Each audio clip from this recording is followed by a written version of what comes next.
yesterday, the official marketing for Avengers Doomsday kicked off, and there was an event in Europe and a couple of different images, slideshow, dealy-dallies, logos, etc., was shown to everybody.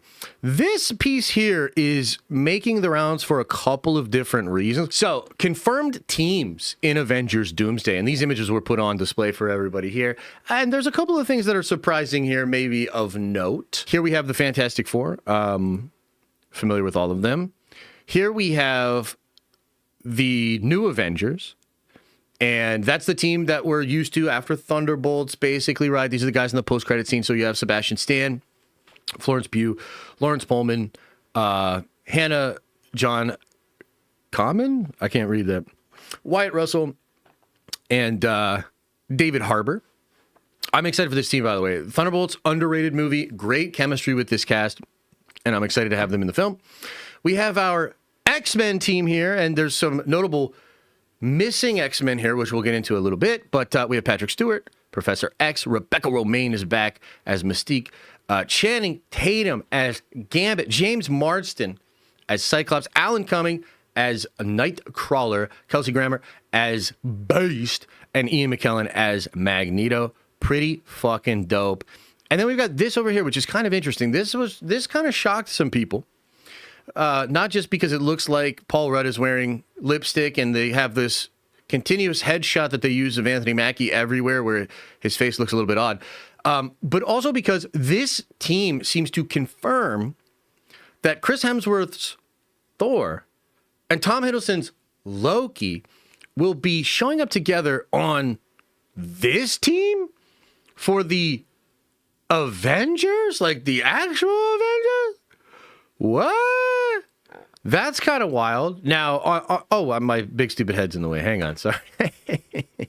Sorry about my big stupid head, guys. So that's pretty cool, right? I mean, a lot of us were kind of thinking like, yeah, Thor, Loki, it really does seem like they've got something planned with them.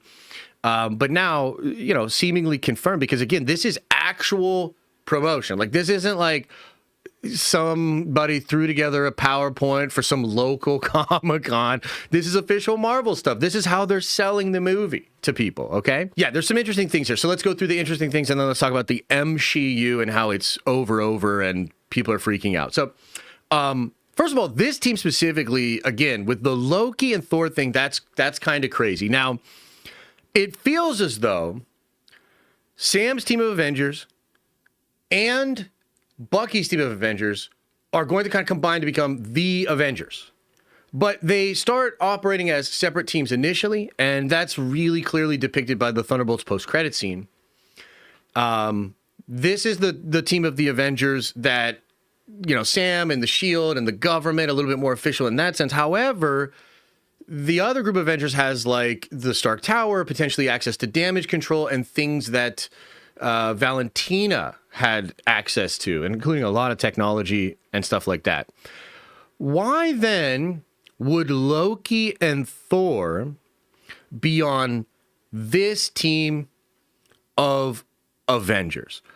Well, I think this may well be because they will potentially have some of their members join up a little bit and do stuff with Yelena's team and the Thunderbolts, but also I think this team kind of transforms into the team that will survive through the collapse of the entire multiverse, end up on the raft.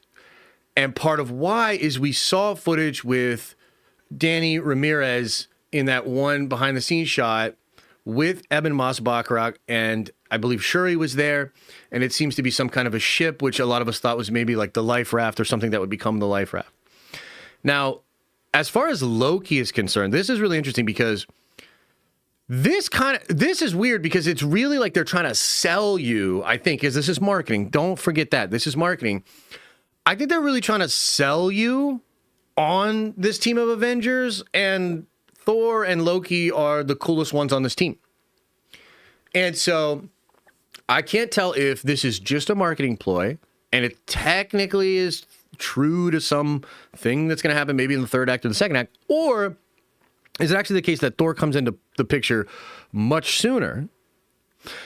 and then potentially Thor and Loki come into the place a lot sooner. Because if they're all trying to get to where Steve is at, that's like another element of this. We did hear that in the Windsor Park estate, when they shot that scene, Tom Hiddleston was there with Haley and with Chris, right? So that's quite interesting. And I think Alex said in one of his Q&As that Thor's going to enter the picture sooner than he did in the third act at the end of Infinity War, that his arc is similar, but he's actually going to enter the story a lot sooner. So could this group of Avengers be active in some kind of goal or some kind of thing going on with Loki, perhaps even a lot sooner than we first imagined? That's kind of an interesting thing here, or maybe it's potentially just marketing, okay? Now, let's talk about the X-Men a little bit. Now, there is some concern here that there's only one Wabbin on here. And I'm not concerned about that, but there are some people that are concerned about that. And to be honest with you, I think it's really more about a lack of Storm, a lack of Jean. Now, as far as Storm is concerned, last time I checked, she's not in the movie, man. Last time I checked, Hallie did not want to do it, or maybe she didn't think she got paid enough to do it, or whatever, right? So last I heard, she's not in it. Last I heard, Femke's not in it either. However, we do know they're going to shoot more stuff like around February of next year. And rumor is that's where they're going to put a lot of the multiversal Avengers, a lot of the cameo stuff. Wolverine is confirmed by the Wrap and I think Deadline to be in the film. And yet I think John was accurate when Campea reported that right now Hugh has not filmed anything for it. Who knows for sure? Because we've seen those set photos that seem to show Toby and him, but was that for the promotion? Or was that for set? Because they shot on mocap suits, but maybe for promotion they had actual suits on. Okay. So, what's the deal with this? Well, I believe this is going to take place in a world in that, 100, or the homie last night called it 10005 or something like that. I thought it was so cool, but it's the 10005 universe that's in the Marvels, at the end of the Marvels. And the rumor is this is a mutant utopia. This is a planet or a timeline or a universe where the X-Men kind of got what they always wanted, and they have a utopia of sorts, okay? I was also told that there's an Illuminati of sorts from this universe that's probably going to be called the Great Society. A couple of different leaks have come out about that, and the Great Society leak could explain why Maria Rambeau, the mother of Monica, and Binary in that world is there at the X-Mansion. Because I would imagine Charles is a member of the Great Society, and I would imagine Magneto is as well. Now, are there more X-Men in this movie? I think so. I think Scarlet Witch is one. And we heard that maybe Polaris was one, and that maybe when you go to Genosha, you will see the House of Magneto and his whole entire family. And, that would include potentially a good version of Scarlet Witch. And, the Chris Claremont thing kind of, looking back at that, does say that we would get the Scarlet Witch. So frankly, I think there are more X-Men in here, but I don't know that Femke Jean is one of them, and I don't know that Halle Berry Storm is one of them. I really don't. And it is possible too, because, depending on how they go with this, because I've heard that like this X-Men universe might be already out there destroying universes. Maybe Doom is like kind of pushing them secretly to kill other universes, and maybe that's connected to the Great Society. But I think it's possible Jean died. I think it's possible Storm died. And yeah, they could just be dead in that universe. And maybe not for no reason. You know what I mean? So that's what I think it is. Now, I think we're about to get a new Storm, or we're about to get a new Jean Grey. And of course, I would love for Halle to be in it. Of course, I would love for Femke to be in it, but like think back to Deadpool and Wolverine, right? I mean, they couldn't get that one dude to be the Juggernaut, and so they literally just cast somebody else, and then Deadpool made a joke about it. So, look, they're juggling an incredible amount of shit. I will tell you this. I think all of these actors depicted here are actually really fucking excited about this movie. And I think they're really excited about coming back to their role. And I think they're going to get some juicy story stuff, okay? So that feels good and copacetic to me as a fan. And yeah, maybe we're not going to get everybody, but this is a good group, and I'm excited about it. Okay. Next up, I guess we'll go here. Although I don't really think there's too much to say here. This is a good team. I'm excited about this team. I think these guys are cool, funny, and I think that Sentry, Louis Pullman here, you know, seems to be maybe a central focus, a central aspect of the entire film, and that is dope. You have here, of course, the Fantastic Four. Again, not too much to say here. There is one other thing to say about this before we get too crazy into speculation town and all that sort of stuff. But this was here, and my God, a lot of people kind of, I don't know, confused, upset, mad, or making comments about this particular thing here. Robert Downey Jr., and it says Victor Von Doom, Doctor Doom. And everybody's like, oh shit, so he's actually not playing Iron Man? Well, look, there's two things that could be going on. Number one, they're just lying, and they're saving the Iron Man return for the movie, because there is a lot they're saving. I mean, there's no Toby here, there's no Hugh Jackman, right? There's like a lot of stuff they're saving. I think the multiversal Avengers and Steve and Peggy are the big teases, the things that they're kind of hiding. But the other thing that could be going on here is like, who was Iron Man really? He was always Victor. So technically, by playing Victor Von Doom and Doctor Doom, it still allows him to play the other version of Iron Man, which I know is trippy and people still don't believe for whatever reason.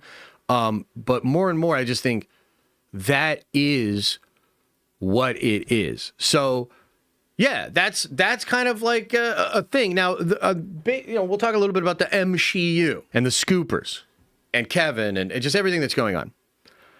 So, as I've said before, I strongly feel that Marvel Studios has internally shifted, and they are literally going away from the representation, the female representation, all of that sort of stuff. They're literally just dialing it all back, okay?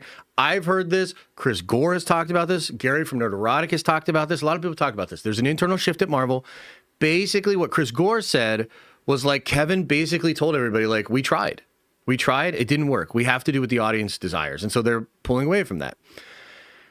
I think when you look at the promotion used and you see how few female characters, and not just female characters, but like the bullshit characters. Let's be honest. There was so few of the bullshit characters on these promo images that I think you could say at the very least, the marketing of the movie is leaning heavily into the male characters, the male energy and nostalgic feelings from the past.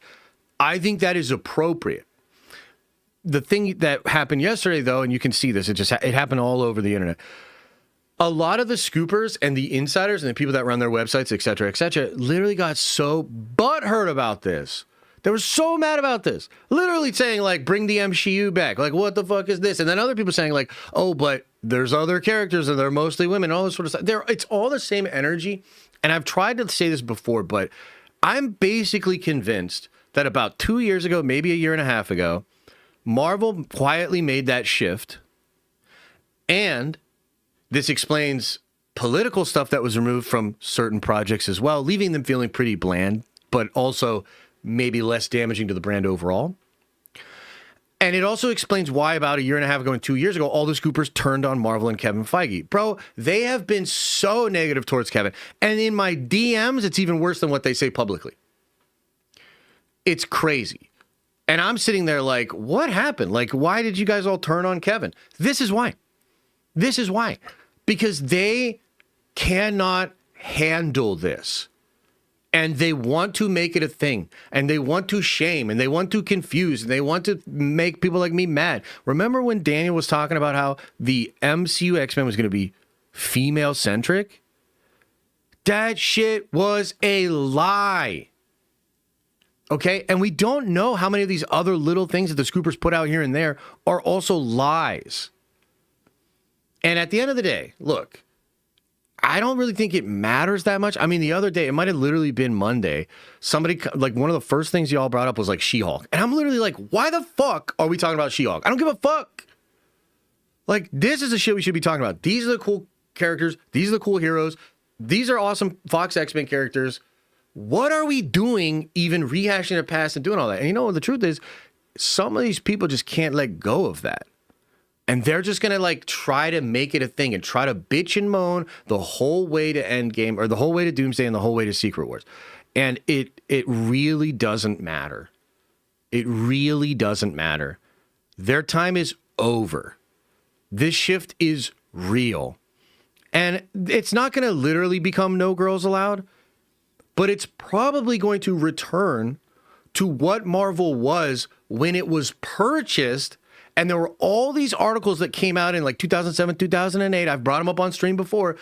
Financial analysts, people in the space saying Disney is buying Marvel to get more male fans into that ecosystem. Disney wants more access to young male fans. That's why they bought Marvel, and then they turned around and tried to take it in a female brand direction for it to have synergy with the wider Disney ecosystem, which was dominated by female consumers. And they got so weird about it, they couldn't just admit that it became such a thing that now, and this is really what it is. I tried to explain this to people, you know, like Ross and other community members that are like, why didn't you go see Predator Badlands in the movie theaters? Or why did you turn off Marvel Zombies after episode 1? Because I'm not at the same place I was 5 years ago. I am so fatigued by this shit that it's not going to be good enough for them to just dial it back. Because now I'm so hypersensitive to it, and all of it fucking pisses me off so much that you need to go the other way. And that feels represented in this marketing. So we don't know for sure. Maybe I'm wrong. Maybe the first scene in Endgame is female Doctor Doom killing RDJ and the joke's on us and it's MCU forever. But I don't think so. That's my overall take, man. Marketing, promo, fucking butthurt, people on Twitter, etc., etc. What a goddamn world. What do you think of this, chat? I will look at the chat for a little bit here. What do you guys think? Do you think Mystique will have a motherly relationship with Nightcrawler and Doomsday? No, I don't think so. Predator Badlands was great, Josh. I'm disappointed you skipped it. Well, I only skipped it in theaters. I will watch it on streaming. Actually, my barber yesterday spoke very highly of that movie. I'm sure it's fun.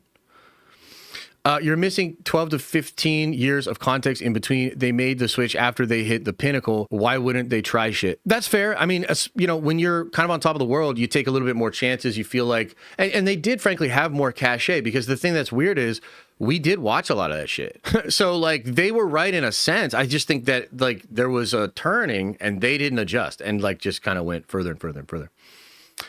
I'm not coming from a place of bitch and moan. I just want to give good characters that were weak projects another chance. And that's appropriate. And I think you can feel that way. But you have to understand, you are not a representation of most of the people in this room. And there are a lot of us that are like, that's very nice, Carlos. We don't give a fuck! Okay? Respectfully. I feel like they had a lot of catching up in terms of the lineup, and we had a lot of female characters introduced because of 30 plus movies with only dudes. Fair. But again, that's silly. You bought a thing for $4 billion because it had attributes that you thought would be valuable to your company. And then you change the attributes, and then you watch the numbers go down. It's like, what are we doing here? The market decides. And here's the other thing, too. And I'm not trying to be, like, rude, okay? I am rude. I am an asshole. I'm not really trying to be. But here's the other thing. Y'all had years to show the fuck up for this shit. Where were you? Where are all these fans that really care about this sort of shit? You look at the demographics of the Marvels. The Marvels was a box office bomb. And yet, a lot of the people that watched it were people like me. The Dude Bros. The Dude Bros are the ones that showed up the most for that movie. These people didn't even show up for the shit that was made for them. So it's over. It's over. You know? And the other thing that drives me crazy is like you look at content like Reacher, right? Which is like one of the biggest fucking shows ever and has a ton of females that watch it. And it's like at some point maybe you think, wow, even ladies kind of like dude bro content. Not all of them or whatever, but like, come on. Scoopers Like Shine didn't help with the narrative either. Oh, no, they were actually very damaging. And that's like part of the... I blocked both these motherfuckers. I blocked Daniel, I blocked Shine. I don't want to speak to them ever again. And they clearly had an agenda to hurt Kevin. And I think they clearly did it because they saw what was happening. Ironically, they pushed more narrative about woke shit than even the Chuds. Real talk. And they did it to stir. They did it to hurt. Vile behavior. Day one, homie, but did your barber not give you a cut or a beard lineup? You have a short stream and get a cut. So I actually do have like a bit of patchiness here. But no, I do that myself, as you can probably tell. I feel like a lot of grifters really took control of the narrative. Yes, in some ways, yes. No more scoops from them? No, I mean, they're going to continue to scoop, and it's just going to be out there, and we will talk about it if it's cool. But I'm done talking to them on an individual level, and I'm done letting them whisper into my ear like fucking Grima Wormtongue. Like, get the fuck out of here. And also, too, I've got sources better than them that are completely outside of the scooping cabal. And basically, like, nobody else in the space has that. Like, a lot of people... All right, I'm going to stop because this is going to go down a dangerous road. But a lot of people are just copy pasta remix. You can tell because now they're on OP opinion-based business. They tweet opinion and aggregate. Yeah, totally. Josh, did you hear about the dude who got arrested playing the main... I did hear about that, but I don't care. You know what I mean? Like, I don't care. Okay. All right. Is everybody cool? Are we all right? Can we move on? Do we understand what's happening? And by the way, like, the irony is... a lot of these folks enjoyed Marvel before. So are you really going to reject Marvel going back to what it was before? I mean, sure, you can. That's on you. But, like, I'm not. I need that return to form, you know? X9000, you're not okay? That's all right, buddy. That's all right. We'll make an exception for you.